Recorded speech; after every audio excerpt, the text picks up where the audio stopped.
Episode 34 लेकर आ गया वो एक्स्ट्रा विजन का।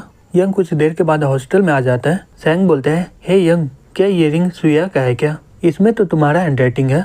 यंग बोलता है, ये मैं खरीदा हूँ तो इसका मतलब ये मेरा हुआ। सैंग बोलता है, हे मैं सही में बकवास नहीं कर रहा हूँ, ये रिंग में देखो, इसमें तुम्हारा नाम लिखा हुआ है। यंग वहाँ से जाते हुए अपने मन में बोलता है, ये रिंग को बेच दिए वो, इसका मतलब मैं उसके लिए उतना इम्पोर्टेंट नहीं हूँ। तभी हाउ फोन करके बोलता है, हे यंग, मैं बाऊ से बात कर लिया हूँ, वैसे ही होगा। यंग बोलता है, सही में तुम बहुत ही बढ़िया हो, बाऊ को लोगों को जमा करने दो और वो चारों गैंग को मुझ पे छोड़ दो। हाउ बोलता है, ठीक है, जैसा तुम बोलो। दूसरी तरफ यंग अपने मन में बोलता है, मैं फैंग का डिसेबल बन गया हूँ और अभी मैं एक गैंग को बनाने वाला हूँ। अब जियांग के सभी गैंग को मुझे इकट्ठा करवाना होगा। जितना मुझे पता चला है कि वो चारों गैंग एक गैराज में मिलते हैं। यंग वहाँ पर जाके बोलता है, हे ब्रदर, मेरा गाड़ी का टायर का हवा बहुत ही ज़्यादा निकल गया है, क्या तुम इसमें हवा भर सकते हो क्या? वो आदमी बोलता है, नहीं, हमारे पास ज़्यादा समय नहीं है और वैसे भी हमारा गैराज बंद है।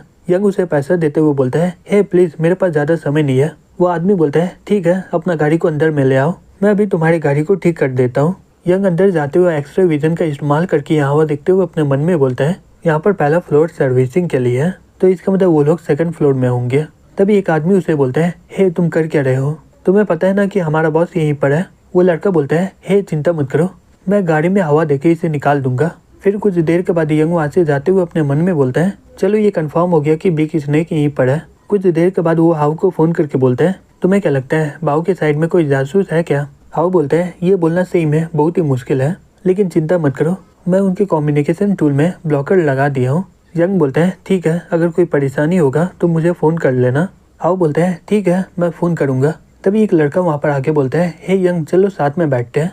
यंग उन लोगों के साथ क्लासरूम में बैठ जाता है। जेसिका यंग को कुछ बोलना चाह रही होती है, लेकिन वो कुछ बोल नहीं पाती है। तभी ली बोलती है, हे जेसिका, तुम तो बोल रही थी ना कि तुम यंग को बताने वाली हो रियूनियन के बारे में। जेसिका बोलती है, हे यंग, दिसंबर को रियूनियन होने वाला है, क्या तुम वहाँ पर जाओगे क्या? यंग बोलता है, क्या मेरे स्कूल में कोई दोस्त था क्या पहले? जेसिका अपने मन में बोलती है, यंग का सही में स्कूल में बहुत ही हालत ख़राब हुआ था और पूरे स्कूल में सिर्फ सुन ही उसका एक दोस्त था। यंग बोलता है, क्या सुन वहाँ पर आएगा क्या? जेसिका बोलती है, नहीं, मुझे इसके बारे में नहीं पता है, मैं जाके इसके बारे में पता लगाती हूँ। यंग बोलता है, ठीक है, मुझे बता देना। फिर वो रात के समय बाइक लेकर गैराज में पहुँच जाता है। वहाँ पर बिग स्नेक मजा करने ही वाला होता है। तभी यंग खिड़की तोड़कर वहाँ पर पहुँच जाता है। लड़की ये देखकर चिल्लाने लग जाती है। तभी यंग गिलास उठा के उसके सर में मार देता है, बोलता है, हे चुप हो जाओ। स्नेक बोलता है, हे तुम कौन हो? यंग बोलता है, मैं कौन हूँ ये ज़्यादा इम्पोर्टेंट नहीं है, और पिलो से अपना हाथ निकालो बाहर। स्नेक बोलता है, अगर तुम मुझे मारोगे तो मेरा ऑर्गेनाइजेशन तुम्हारे पूरे फैमिली को मार डालेगा। जैसे ही वो बंदूक निकाल के उस पर हमला करने वाला होता है, यंग उससे पहले उसके हाथों में चाकू से हमला कर देता है। वो आदमी चिल्ला के बोलता है, हे तुम कौन हो? यंग बोलता है, मैं एक किलर हूँ, अगर मैं तुम्हें मारना चाहता तो तुम कब का मर जाते। मेरा बॉस तुमसे बहुत ही ज़्यादा नाराज़ है क्योंकि तुमने जियांग डिस्ट्रिक्ट में गड़बड़ी किया है। अब जल्दी से निकलो, नहीं तो मैं तुम्हें मार डालूंगा। वो आदमी अपने मन में बोलता है, अगर थोड़ा सा भी गलती हो जाता तो ये चाकू डायरेक्ट मेरे सीने में जाके लगता। फिर वो बोलता है, अगर मैं जियांग से चला जाऊंगा तो तुम मुझे मारोगे नहीं ना? यंग बोलता है, हाँ बिल्कुल, मेरा बॉस ऐसे ही है, अगर तुम उनका बात मानोगे तो तुम्हें कुछ भी नहीं होगा। अगर तुम मुझे कल जियांग में कहीं पर भी मिल गए तो ये चाकू तुम्हारे गले में होगा। फिर वो कुछ देर के बाद हाउ को फ़ोन करके बोलता है, जैसा मैं प्लान बनाया था वो हो गया है। हाउ बोलता है, ठीक है बॉस। बॉस शॉक्ड होकर अपने मन में बोलता है, क्या खत्म भी हो गया? फिर अगले दिन वैंग जेसिका के पास जाके बोलता है, हे जेसिका, मैं पूरी रात मेहनत करके वो सॉल्व कर लिया हूँ। जेसिका बोलती है, ओह, क्या तुमने वो सॉल्व किया है क्या? वैंग बोलता है, हाँ, ये इतना भी ज़्यादा सिंपल नहीं था, मुझे थोड़ा सा मेहनत करना पड़ा था। जेसिका बोलती है, मुझे लगा था कि तुम किसी और से मदद मांगे थे। वैंग शॉक्ड होकर बोलता है, ये कैसे हो सकता है, मैं तो अपने मेहनत से वो किया था। जेसिका बोलती है, तो रात को मेरे से कौन मदद मांगा था? वैंग बोलता है, रुको, क्या तुम स्मॉल हैकर हो क्या? जेसिका बोलती है, ओह, वो तो मेरा निकनेम है। वैंग शॉक्ड होकर अपने मन में बोलता है, जो आदमी रात को मुझे सिखाया था वो असल में जेसिका निकली है। फिर वो बोलता है, मुझे काम है, अब मैं चलता हूँ। जेसिका यंग के पास जाके बोलती है, हे यंग, मैं रियूनियन के लिस्ट को देखी थी, अभी सुन ऑनलाइन नहीं है, लेकिन मैं उसे एक मैसेज भेज दी हूँ, अगर वो मुझे कभी रिप्लाई किया तो मैं तुम्हें बता दूंगी। यंग बोलता है, ठीक है, तुम्हारा शुक्रिया। फिर वो अपने मन में बोलता है, जेसिका सही में पहले से बहुत ही ज़्यादा बदल गई है, लेकिन मैं इसके ज़्यादा करीब नहीं जाऊँगा। दूसरी तरफ बाऊ हाउ के पास जाके बोलता है, हे ब्रदर, यू मुझे बैटल का चैलेंज दिया है। वो लोग चाहते कि यह फाइट से वो लोग डिसाइड करें कि जियांग में कौन आगे चल के राज करेगा। हाउ बोलता है, बॉस बोला था बिना लड़ाई पीट के काम आगे बढ़ाते रहो। बाऊ बोलता है, लेकिन जहांगीर तो एक ताकतवर बॉक्सर को इनवाइट किया है, कैसा रहेगा कि हम लोग इसके बारे में यंग को बता दें?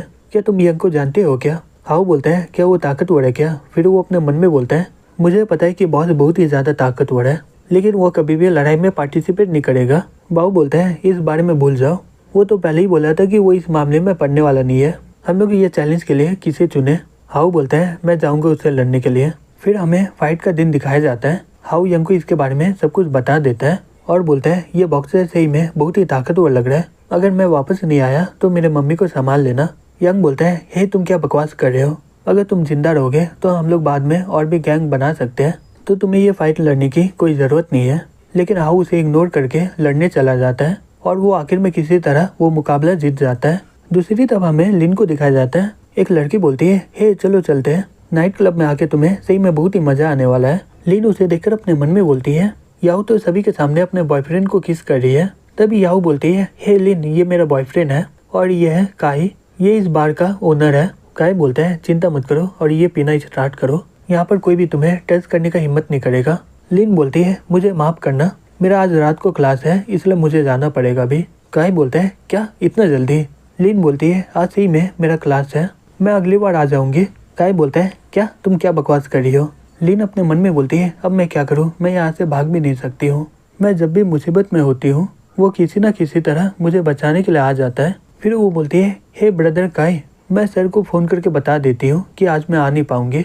फिर वो फ़ोन लगाते हुए अपने मन में बोलती है प्लीज़ मेरा फ़ोन उठा लो। फिर वो फ़ोन उठा लेता है। लिन रोते हुए बोलती है यंग क्या तुम मुझे लेने के लिए बाहर में आ सकते हो क्या? मुझे कुछ लोग परेशान कर रहे हैं और वो लोग मुझे जाने भी नहीं दे रहे। यंग बोलता है चिंता मत करो मैं अभी वहाँ पर आ रहा हूँ। जेसिका बोलती है हे यंग अभी क्लास खत्म नहीं हुआ है, कहाँ पर जा रहे हो? प्रोफेसर बोलता है हे यंग कुछ हुआ है क्या घर में? यंग बोलता है मेरे घर में प्रॉब्लम आ गया है, अब मुझे जाना पड़ेगा। तभी यंग स्पीड में गाड़ी वहाँ से निकाल लेता है अपना। जिया बोलती है हे जल्दी से वो बाइक का पीछा करो। फिर वो चलाते हुए बोलती है मैं तुम्हें लास्ट वार्निंग दे रही हूँ, अगर तुम नहीं रुके तो मैं तुम पर बंदूक चला दूंगी। तभी जिया उस पर बंदूक से हमला कर देती है, अगर तुम नहीं रुके तो मैं तुम्हारे पाँव पर हमला कर दूंगी। तभी यंग बाइक को रोक देता है और अपने मन में बोलता है ये तो सही में मुझ पर हमला कर दी थी। फिर वो उसे देखकर बहुत ही ज़्यादा शॉक्ड हो जाता है, बोलता है जिया। जिया बोलती है मुझे लग रहा है कि तुम मोटरसाइकिल गैंग से मिले हुए हो, जल्दी से मेरे साथ पुलिस स्टेशन चलो। यंग बोलता है हे जिया तुम्हें गलत फहमी हो रहा है, मैं बाइक चलाता हूँ तो इसका मतलब ये नहीं हो कि मैं मोटरसाइकिल गैंग से मिला हूँ। जिया बोलती है हे बकवास बंद करो और गाड़ी में बैठो। यंग बोलता है क्या तुम इंतजार कर सकती हो क्या, मुझे पहले अपना काम करना है, फिर मैं तुम्हारे साथ स्टेशन चलूंगा। जिया बोलती है अगर तुम्हें कोई भी प्रॉब्लम है पुलिस स्टेशन के बाहर आने के बाद कर लेना। यंग बोलता है हे बकवास बंद करो तुम अपना, मेरे गर्लफ्रेंड को गैंग पकड़ के रखे, मुझे बचाना होगा उसे, अगर मैं वहाँ पर नहीं गया तो वो मुसीबत में पड़ जाएगी। जिया बोलती है अगर ऐसा बात है तो मैं भी चलूंगी तुम्हारे साथ, अगर तुम झूठ बोले तो तुम इसके लिए पछताओगे।